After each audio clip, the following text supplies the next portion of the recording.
Hey everybody, this is John. Welcome to the free video. One trade that came up today that looks I like is PayPal. And this is one that it had its IPO and then was kind of left for dead. And now you can see it's coming back up. And now you can see that the APR, 6.39%, which is great. And usually on something like this, we're looking for it to take out those highs.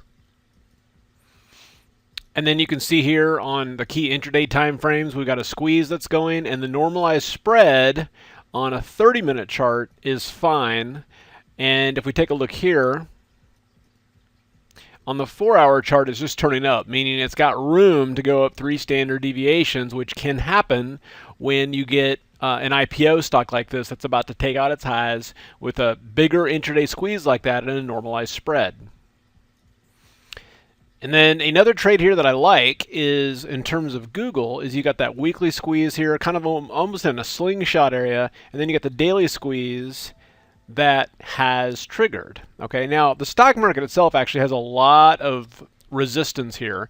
So I think it's possible that Google spends the day in a light uptrend to sideways the rest of this week. So I'm more inclined to sell iron condors on Google that would expire this week, but based on these indicators, looking for more upside, okay, here in the near future. And remember, when you get a weekly squeeze like this, generally the next tree line becomes the target, and that's $822.99. And then one thing here that I like on Amazon, let me switch this one over here to Amazon as well. And if you look at this, one of the things I find that's helpful is you can see right here as we're coming higher, we're going, and then right about here you can see how the bars turn magenta. Well, that's an early warning that the momentum on the stock is about to end. And when you see something like that, first of all, if you're long, you take profits, but from there you can start selling call credit spreads, especially above this fire line. Now we've got the early momentum here that's gone or that's rolled over, and we got a squeeze. That is a high probability rollover situation. And that's also why I'm interested here in gold on the downside. Well, I've been pretty bullish on gold here.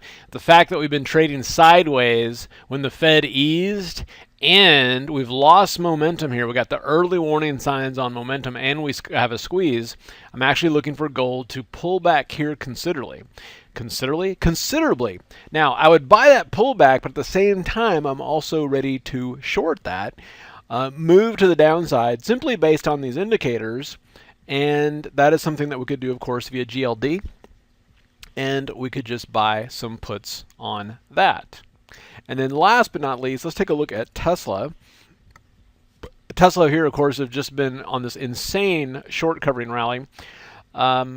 And you can see here that the volume has dropped. But remember, when everybody that's taken the action on the stock is to buy, okay? You got short covering, plus you got new buying. You just steadily move higher and higher and higher.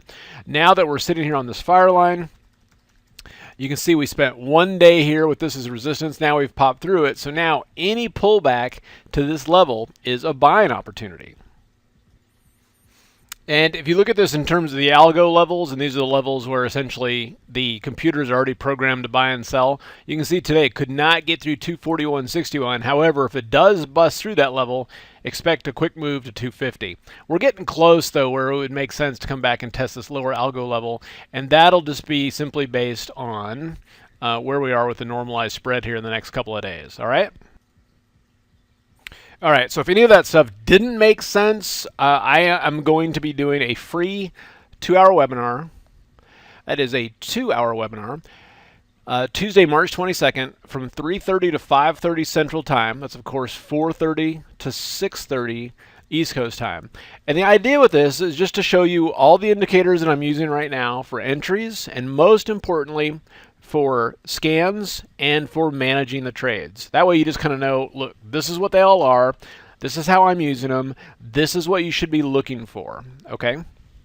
And you can just do your name, your email address, And if you've got all the indicators, great. This will be kind of a refresher on how to use them.